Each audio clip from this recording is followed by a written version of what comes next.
60 secondes expat. L'actu de la mobilité internationale. Préparé et présenté par Jeanne.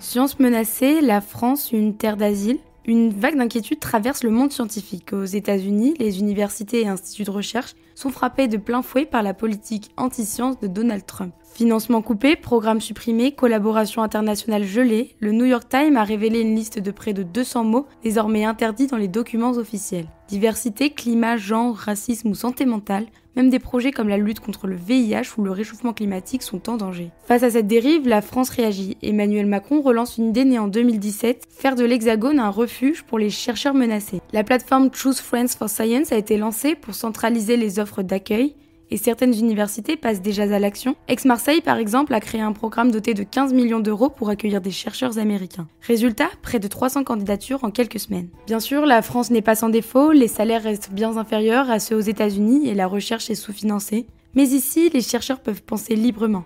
Enseigner, publier, collaborer sans censure ni pression politique. Et cette liberté vaut plus que n'importe quel autre avantage matériel. Cette crise, elle ouvre la voie à quelque chose de plus ambitieux encore, tisser des liens durables entre chercheurs français et américains.